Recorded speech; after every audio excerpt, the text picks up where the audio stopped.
आपसे एक हम जरूर हाथ जोड़ करके मदद मांगेंगे। हम भी हिंदू हैं और हमें हिंदू होने पर गर्व है। कोई भी जाति, कोई भी धर्म अपने आप पर गर्व कर सकता है, जो भी जिसका जो धर्म है, जाति।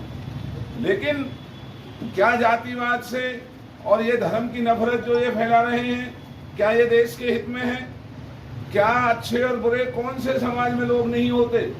हर गांव में, परिवार में, हर इलाके में अच्छे भी होते हैं, बुरे भी होते हैं। उनकी, बुरे लोगों की जाति नहीं हुआ करती। लेकिन केवल धर्म के नाम पर लोगों को उकसा करके जो ये अपनी सत्ता को, कहीं राशन का नाम है, कहीं पेंशन देने का नाम है, आरएसएस के जो वर्कर हैं उनको अब इन्होंने तनख्वाह देनी शुरू कर दी है। फौज की जो भाई सुखबीर जी और चंद्रभान जी बता रहे थे, आपकी जो भी स्कीमें थी उनको तो कटौती की जा रही है।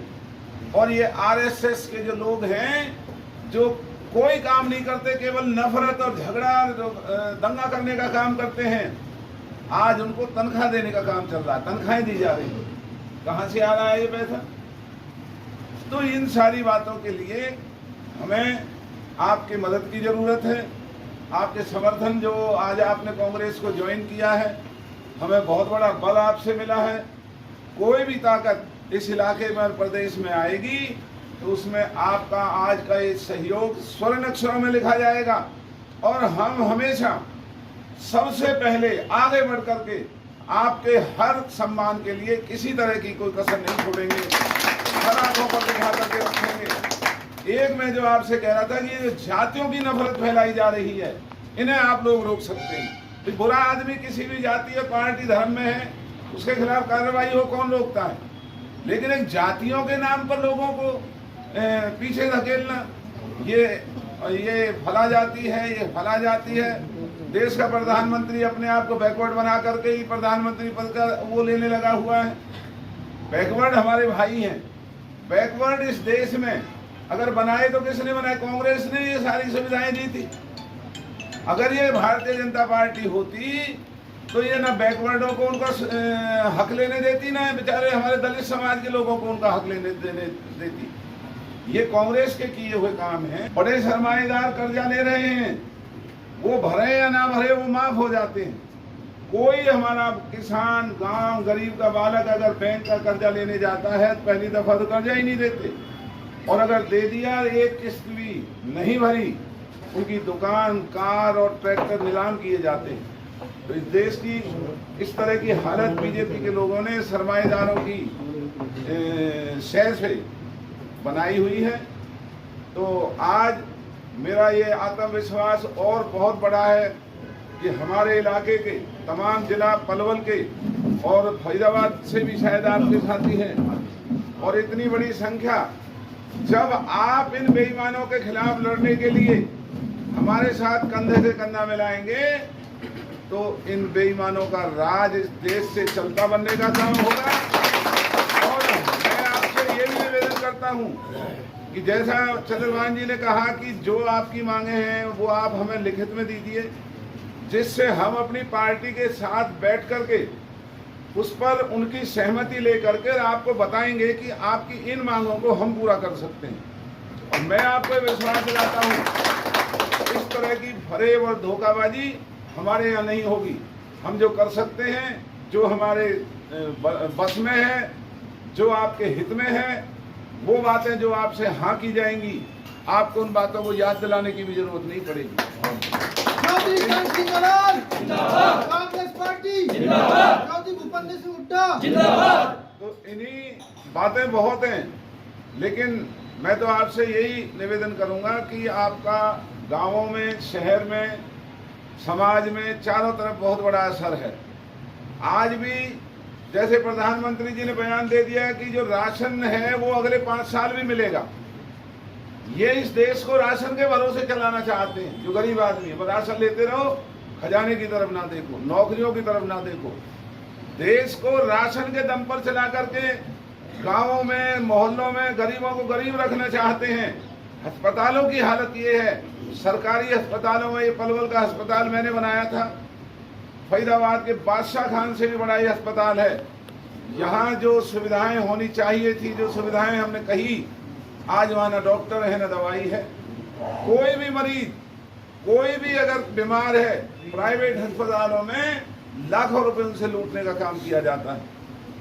आज धान का सीजन आया, धान से 4 महीने पहले मोदी की सरकार धान के एक्सपोर्ट को बंद कर देती है। क्यों बंद कर देती है? जिससे किसान को मजबूर होकर के अपना धान व्यापारियों को बेचना पड़े, और जब वो व्यापारियों के घरों में आ जाता है तो एक्सपोर्ट हटा दिया जाता है, और उसी धान को दुगने दामों पर, तिगने दामों पर ये सरमाएदार लोग बेचते हैं। वो फायदा जो कांग्रेस के राज में आप लोगों को मिला करता था, हमारे राज में हर आदमी की जेब में पैसे हुआ करते हैं, हर आदमी के चेहरे पर खुशहाली नजर आया करती थी, हर नौजवान हर तरीके से संतुष्ट नजर आता था, कम से कम एक उम्मीद नजर आती थी नौजवानों में, भाई आज नहीं हुआ है तो कल हो जाएगा। इन्होंने तो चारों तरफ दरवाजे बंद करके बेईमानों ने अपना राज 15 साल चलाने के लिए साजिश कर रहे हैं, और फौज की नौकरी को 15 साल की नौकरी को 4 साल का बनाने का कानून बना रहे हैं। तो बड़ी जमात और सबसे आदरणीय जमात हमारे सैनिक भाई, उन्होंने तमाम जिले की जो भाजपा की पार्टी में एक्स सर्विसमैन का जो इनका एक संगठन था, तो भाजपा को छोड़ करके आज सभी भाई सुखबीर सिंह जी, भाई चंद्रभान जी, और इनमें कैप्टन अमर सिंह साहब, और भी कई बहुत बड़े पदों पर जो सेना के अंदर रहे हैं, कैप्टन साहब हैं, सूबेदार साहब हैं, सभी सैनिक भाइयों ने, जिनकी संख्या लिस्ट हम आपको देने जा रहे हैं, तो भाजपा के सैनिक प्रकोष्ठ से इस्तीफा दे करके और आज भाजपा में कांग्रेस के अंदर शामिल होने का ऐलान किया है। हमने बहुत सभी कांग्रेस पार्टी की तरफ से उनका धन्यवाद किया है, और हमारा ये मानना है कि इनके कांग्रेस में शामिल होने के बाद इस इलाके में एक नई ताकत कांग्रेस पार्टी की बनेगी, हमारे इलाके की बनेगी, और एक नई जान आज पार्टी के अंदर हमारे सैनिक भाइयों ने फूंकने का काम किया है। जो सैनिक भाइयों को सम्मान भाजपा ना दे सकी, जो सैनिक भाइयों की जायज बातों को भाजपा ने ना मानने का जो पिछले 9 साल से ड्रामा किया, हम ये उम्मीद करते हैं कि सैनिक भाइयों की जो भी जायज मांगे हैं, जो उनका सम्मान है, जो उन्हें मिलना चाहिए, जो भाजपा ने नहीं दिया, हमारी अगर सरकार बनती है तो हम इनकी तमाम उन जायज बातों को पूरा करेंगे, और पार्टी के अंदर जो भी इज्जत और सम्मान हम दे सकते हैं, वो तमाम इज्जत और सम्मान हम अपने सैनिक भाइयों को देने का काम करेंगे। कंधे से कंधा मिला करके हम पार्टी को मजबूती प्रदान करने का काम करेंगे। आज यहाँ ज्वाइनिंग हुई है, अब कुछ दिन के बाद प्रदेश अध्यक्ष चौधरी देवान जी के साथ और प्रदेश के पूर्व मुख्यमंत्री हुड्डा जी के साथ भी हम अपने तमाम सैनिक भाइयों की जो आज ज्वाइनिंग हुई है, इनको वहां भी उनसे मुलाकात कराने का काम करेंगे। सैनिक ही एक ऐसी जमात है जिसमें जिनकी सब इज्जत करते हैं, सम्मान करते हैं।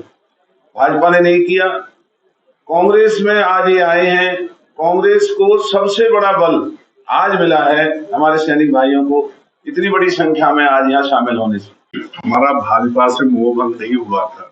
हम लोग तो हमेशा देश के हित के बारे में सोचते हैं। हमें जो बड़े बड़े सपने दिखाए थे, हमको राजनीतिक परिवार से तो है नहीं, ना ही कोई फौजी राजनीतिक होता है। हमने सोचा कि देश के हित में अच्छा काम करेंगे तो पूरे सैनिकों ने एक तरफा वोट बीजेपी को दी। लेकिन 2014 के बाद से जो सेना का बुनियादी ढांचा कांग्रेस पार्टी ने बनाया, जिसको हम पहले गलत मानते थे, कांग्रेस ने देश के लिए कुछ नहीं किया, लेकिन जो बुनियादी ढांचा और जो रहन सहन सेना का, खान पान, जो उनकी पेंशन, जो उनके बच्चों का ट्रीटमेंट, जो उनके बच्चों की स्कॉलरशिप, जो उनके पेरेंट्स का ट्रीटमेंट, जो बुनियादी ढांचा था, आज धीरे धीरे बीजेपी ने उन पर कुठाराघात किया है। मैं आपको बताता हूँ, सबसे पहले इन्होंने जो किया है अग्निवीर। पहले एक जवान को सोल्जर बोला जाता था, फौजी बोला जाता था, देश की ताकत बोला जाता था, आज उसको एक अग्निवीर बना दिया।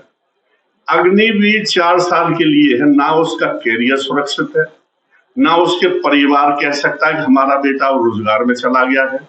4 साल में जाने के बाद में आने के बाद अभी तो इनको लग रहा है कि हमने बहुत अच्छी स्कीम है ये, लेकिन इसके दुष्परिणाम इतने भयंकर होंगे कि ये देश धीरे धीरे 4 साल ड्यूटी करके यंग लड़का आएगा, रोड पे बेरोजगार हो जाएगा, ये देश गृह युद्ध की तरफ बढ़ेगा।